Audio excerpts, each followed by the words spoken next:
ജീവിതം അങ്ങനെ കഷ്ടപ്പെട്ടാ ജീവിച്ചത്. ഞാൻ ഒരു മുന്നിൽ കരഞ്ഞിട്ടില്ല. പക്ഷെ നിങ്ങൾ എല്ലാവരും എന്നെ വെടിയിലാ വിളിക്കുന്നത്. ഞാൻ എത്ര കഷ്ടപ്പെട്ട.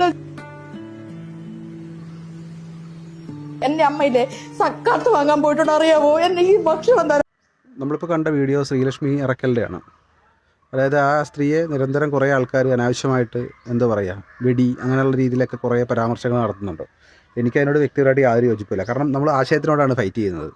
അല്ലാതെ വ്യക്തിനെ നമ്മൾ ഡിഫീറ്റ് ചെയ്തിട്ട് അവരെ കൊണ്ട് വേറെ എന്തെങ്കിലും ചെയ്യിപ്പിച്ചിട്ട് നമുക്ക് എന്ത് കിട്ടാൻ പോകണം? അത് അവരെ ആക്ഷേപിച്ച്, കാരണം അവർ പണിയെടുത്ത് വളരെ എന്താ പറയുക, അവർ ടീച്ചിങ് ഒക്കെ ചെയ്തിട്ടാണ് ജീവിക്കുന്നത്. കാരണം എനിക്ക് തോന്നുന്ന ഇവരുടെ പ്രശ്നം എന്ന് വെച്ച് കഴിഞ്ഞാൽ, ഞാൻ പറഞ്ഞില്ല, ഇവർ ചില അഭിപ്രായങ്ങൾ പറഞ്ഞപ്പോൾ ഇവർ നെഗറ്റിവിറ്റിയിലൂടെ ഇവർക്ക് പെട്ടെന്ന് ഫേമസ് ആകാൻ പറ്റി. അപ്പോൾ ഇനി ഇങ്ങനെ പറഞ്ഞാൽ മാത്രമേ മുന്നോട്ട് പോകാൻ പറ്റത്തുള്ളൂ എന്നൊരു ചിന്താഗതിയാണ് ഇവരെ കൊണ്ട് ഇതെല്ലാം പറയിപ്പിക്കുന്നത് എനിക്ക് തോന്നുന്നത്. കാരണം അവർ തന്നെ പറയുന്നുണ്ട്, ആ ഒരു പെട്ടെന്നുണ്ടാകുന്ന ഒരു ഫീലിങ്സിൻ്റെ പുറത്താണ് ഈ പറഞ്ഞു പോകണമെന്ന്. കാരണം ഒരാളുടെ മരണത്തെ അധിക്ഷേപിച്ചുകൊണ്ട് പോസ്റ്റ് ഇട്ടത് തന്നെ വളരെ തെറ്റായെന്നുള്ള കാര്യം അവർക്കിപ്പം മനസ്സിലാകുന്നുണ്ട്. കാരണം ഇപ്പം തിരിച്ച് പറയുമ്പോഴാണ്, ആൾക്കാർ തിരിച്ച് ഇവർക്കെതിരെ നിൽക്കുമ്പോഴാണ് ഇവർക്ക് മനസ്സിലാകുന്നത് എന്തുമാത്രം വിഷമം ഇവർക്ക് ഉണ്ടാകും എന്നുള്ള കാര്യം.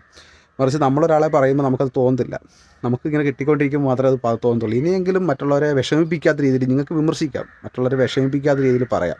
കാരണം മരിച്ചുപോയ ഒരാളെക്കുറിച്ച് മോശമായിട്ട് ഇങ്ങനെ പരാമർശം നടത്തുന്നതും മോഹൻലാലിനെ കുറിച്ച് ആവശ്യമില്ലാത്ത പറയുക. കാരണം ഒരാളുടെ വ്യക്തിത്വമാണ്, അയാൾ പറയണോ വേണ്ടേ എന്നുള്ളത് അയാളുടെ ഇഷ്ടമാണ്. അല്ല പറഞ്ഞതുകൊണ്ട് മാത്രം നിങ്ങൾക്ക് ഇഷ്ടമുള്ളതെല്ലാം ഒരാൾ പറയണമെന്ന് വാശി പിടിക്കുന്നതിന് തെറ്റാണ്. ഇനിയെങ്കിലും ഒരാളെ വിഷമിപ്പിക്കാതെ കാര്യങ്ങൾ പറയാൻ പഠിക്കുക.